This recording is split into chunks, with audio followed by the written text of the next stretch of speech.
नमस्कार, सी न्यूज भारत में आपका एक बार फिर से स्वागत है।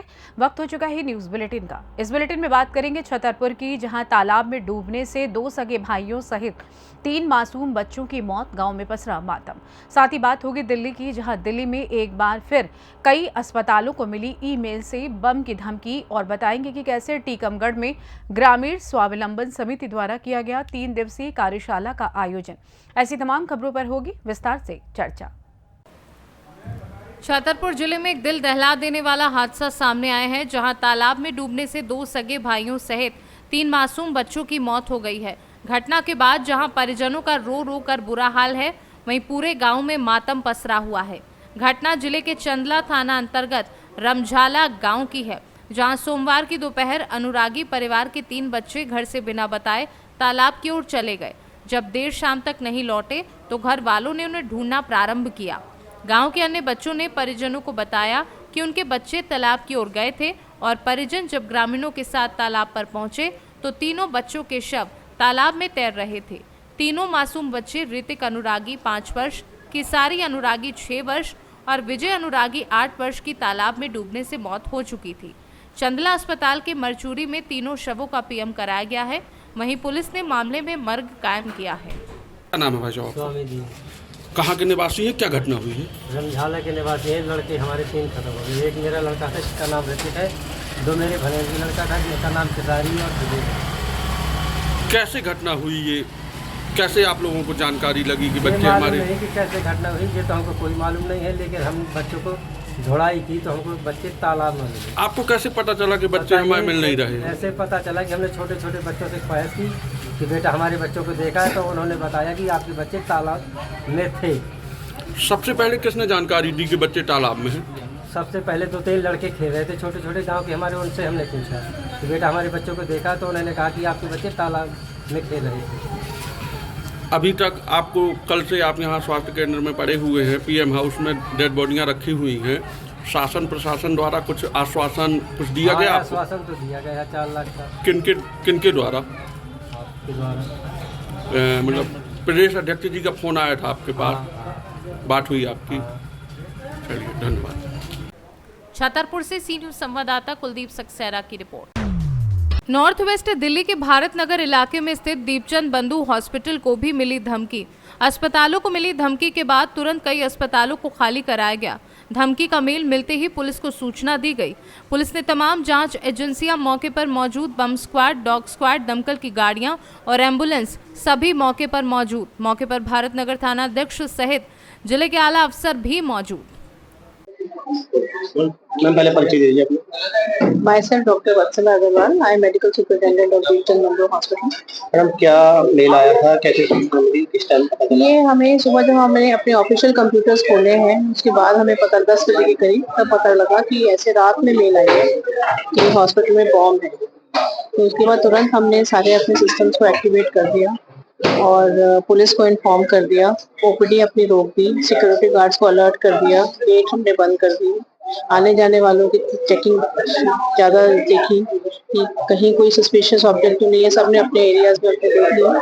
उसके बाद सब कुछ ठीक था, तो ओपीडी फार्मेसी हमने टेम्परेरी बंद करी, इमरजेंसी और इंडोर पेशेंट्स को नहीं छोड़ा। बट अपने अपने एरियाज में सारे सीनियर लोग अलर्ट हो गए और वो देख रहे थे कि कोई उनको कोई अनआइडेंटिफाइड ऑब्जेक्ट या कुछ उनको सस्पिशियस आइटम मिले तो तुरंत इन्फॉर्म करेंगे। ऐसा कुछ था नहीं, तो हमने किसी भी चीज़ को बाकी नहीं छेड़ा, बिकॉज अननेसेसरी पेशेंट में पैनिक और का माहौल क्रिएट हो जाता है। कोई ऐसी सिचुएशन नहीं रही कि पैनिक हो जाए? नहीं।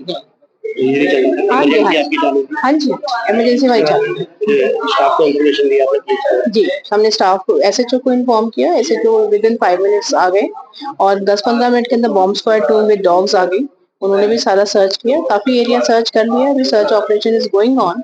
अभी वो डॉग वगैरह भी लेके आए हैं, अभी बेसमेंट्स वो लोग चेक कर रहे हैं। तो बाकी क्लियरेंस हम तभी देंगे कि जो हम बाकी इंफॉर्मेशन देंगे तब वो चले जाएंगे। कितने समय से जो है सर्च ऑपरेशन ये चल रहा है? करीब 10:30 से चल रहा है, 10:30 से चल रहा है जी। ठीक। दिल्ली से सी न्यूज संवाददाता दीपक सिंह की रिपोर्ट। लोकसभा चुनाव से ठीक पहले झांसी पुलिस के हाथ बड़ी कामयाबी लगी है। दरअसल झांसी के बबीना थाना पुलिस ने तमंचा फैक्ट्री पर छापा मारकर 14 विभिन्न प्रकार के तमंचे व जिंदा कारतूस बरामद किए हैं। साथ ही तमंचा बनाने वाले उपकरण भी बरामद किए हैं। पुलिस ने मुखबिर की सूचना पर बबीना के जंगलों से अपराधी अर्जुन को गिरफ्तार कर लिया, लेकिन इसका एक साथी रविंद्र कुमार भागने में सफल रहा, जिसकी पुलिस तलाश कर रही है। बताया जा रहा है कि अर्जुन पुराना अपराधी है, जिस पर कई संगीन धाराओं में मुकदमे भी दर्ज हैं। इस मामले को लेकर एसपी सिटी ज्ञानेंद्र कुमार सिंह ने क्या कुछ बताया है, आइए आपको सुनवा देते हैं।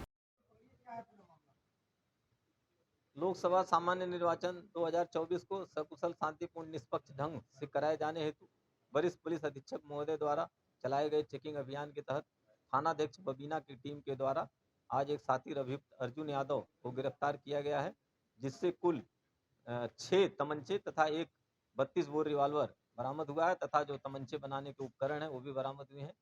और इनका एक साथी है रविंद्र, ये भागा हुआ है। दोनों के विरुद्ध उचित धाराओं में अभियोग पंजीकृत करते हुए माननीय न्यायालय के समक्ष पेश करके इनको जेल भेजा जा रहा है। क्या ये अंतर्राज्यीय गिरोह है, कोई बड़ा गिरोह है? हाँ बिल्कुल, ये मध्य प्रदेश और उत्तर प्रदेश के बॉर्डर पे ये काम करते थे और जहाँ से भी इनको कस्टमर मिलता था, इन 6 से 7 हज़ार रुपये में इनके द्वारा तमंचे की सप्लाई की जा रही है। क्या ये इनके गिरोह में और भी साथी लोग हैं, इनकी तलाश को लेकर के कोई अभियान चलाया जाएगा? ये बड़ा गिरोह बना जा रहा है। ये रविंद्र कुमार जो अभी भगा हुआ है, इससे भी अभी हम लोग जब इसको गिरफ्तार करेंगे इससे भी पूछताछ की जाएगी। और जैसा कि मैंने बताया कि अर्जुन यादव पूर्व से ही 13 मुकदमे दर्ज हैं, लूट डकैती आदि गंभीर धाराओं के अभियोग इस पे पंजीकृत हैं। ये पिछले 6 महीने से चल रही है। ब्यूरो रिपोर्ट, सी न्यूज़ भारत, झांसी। गर्मी के दस्तक देते ही लिट्टीपाड़ा प्रखंड में पानी का विकराल संकट खड़ा हो जाता है। झारखंड राज्य अलग हुए 24 साल हो गया। इस डिजिटली युग में सब कुछ बदला, अगर नहीं बदला तो लिट्टीपाड़ा प्रखंड का हाल। अभी भी लिट्टीपाड़ा में कई गांव हैं जो आज भी पानी, सड़क एवं बिजली जैसी मूलभूत सुविधाओं का घोर अभाव है। इसी कड़ी में जब हमारे संवाददाता पटवारा पहाड़ियां टोला पहुंचे तो पाया कि 4 महीने से सोलर युक्त जल मीनार खराब पड़े होने के कारण ग्रामीणों को पेयजल के लिए समस्या उठानी पड़ रही है। ग्रामीण चारलेश मालतो, बैदा पहाड़िया, संजय मालतो व अन्य लोगों ने बताया कि जल मीनार खराब पड़े होने के कारण हम सभी 80 परिवार झरने का दूषित पानी पीकर अपनी प्यास बुझाते हैं। गांव में 2 चापाकल हैं, उसमें एक खराब पड़ी है और एक चापाकल पर्याप्त जल देने में विफल है। ये सोलर वाला पटवारा में टंकी है, लेकिन ये 4 महीने से बंद है।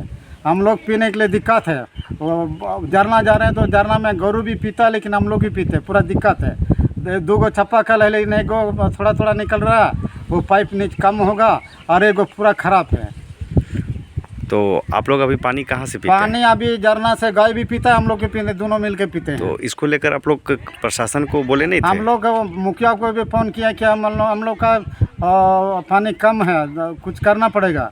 तो मुखिया बोला ठीक है, आप लोग आवेदन लिख के मेरे पास भेजो। तो अभी तक हम लोग को कुछ नहीं हुआ, अपने लिख के नहीं भेजा। क्या नाम है आपका? चार्लिस मालतो है। पंचायत पटवारा गांव में पीने का पानी दिक्कत है, 2 महीना से ज़्यादा हो गया। इसीलिए सरकार से मेरा आग्रह है, वीडियो सी से हम बोलना चाहते हैं, क्योंकि पीने के लिए दिक्कत है, इसीलिए पानी ज़रूरी है पीने के लिए और सुविधा होना ज़रूरी है। इसीलिए आग्रह करता हूँ, निवेदन करता हूँ, पानी जल्द से जल्द ठीक करा दीजिए। पाकुड़ से सी न्यूज़ संवाददाता प्रशांत मंडल की रिपोर्ट। टीकमगढ़ शहर के एक निजी होटल में ग्रामीण स्वावलंबन समिति द्वारा दिनांक 14 मई से 16 मई तक 3 दिवसीय कार्यक्रम का आयोजन किया गया, जहां दूर दराज से आए बुंदेलखंड की क्षेत्रीय कलाकारों ने अपनी अपनी उपस्थिति दर्ज कराकर अपनी अपनी कला की शानदार प्रस्तुति दी।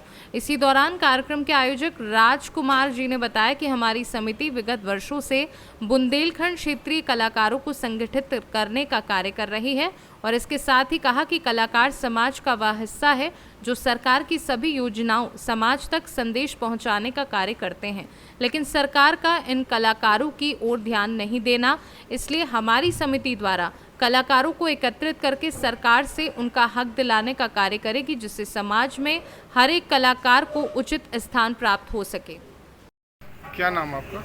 मेरा नाम रवीना राजपूत। आज इस कार्यक्रम में शामिल हुई, आपको कैसा लगा? मुझे बहुत अच्छा लगा। आज यहाँ पे मतलब जो प्रोग्राम से भी जो आनंद की अनुभूति नहीं हुई, जो आप यहाँ पर आके सभी लोगों से मिलके लगाए, मुझे बहुत ही अच्छा लगा। आप किस विधा में गाना गाती हैं, कौन सी भाषा में गाना गाती हैं? बुंदेली। आप आगे चल के कहाँ तक पहुँचेंगे, वो क्या लगता है? ये है मेरा कहना कि महिलाओं की जो संख्या बढ़ाना चाहते हैं। कैसे गानों की प्रस्तुति होना चाहिए? आजकल जो अश्लीलता गाना हो रही, तो क्या इन पर रोक लगना चाहिए? हाँ। क्या क्या मजबूरियाँ आती हैं आपको कार्यक्रम के दौरान? मजबूरियाँ तो बहुत सारी आती है, जैसे कि पता चला कि जैसे पहली बात तो समाज से कुछ ऐसा होता है कि जैसे कि आज हमारे माँ बाप ने हमें भेज दिया, तो समाज वाले कहते हैं कि आपकी लड़की वो आपको बहुत बढ़ावा दे दिया, आपने वो आपकी लड़की आप बाहर जाने लगी है। तो ऐसा भी होता है कि मतलब समाज से क्या अपेक्षा रखती हैं? समाज से अच्छा क्या रखते हो, मतलब जो जब तक आगे ना बढ़ो तब तक तो नीचे गिराने की कोशिश करते हैं, बढ़ जाओ तो सभी लोग सहारा देने लगते हैं। आप एक क्षेत्रीय कलाकार हैं, नई युवा पीढ़ी को क्या संदेश देना चाहेंगे?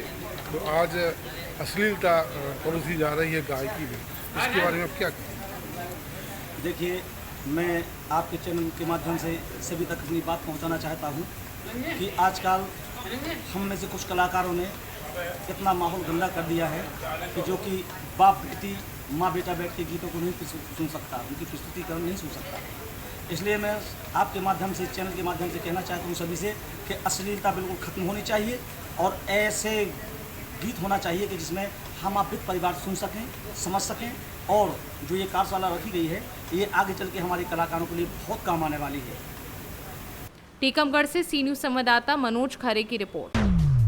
गुरसराय झांसी 5वें चरण में होने वाले मतदान को लेकर बसपा प्रमुख मायावती ने झांसी के नगर गुरसराय खैर इंटर कॉलेज के मैदान पर आयोजित जनसभा में अपने 35 मिनट के भाषण में समाजवादी पार्टी, कांग्रेस एवं भाजपा को निशाने पर रखते हुए कहा कि इस बार बिना बसपा के केंद्र में किसी की सरकार नहीं बनने वाली।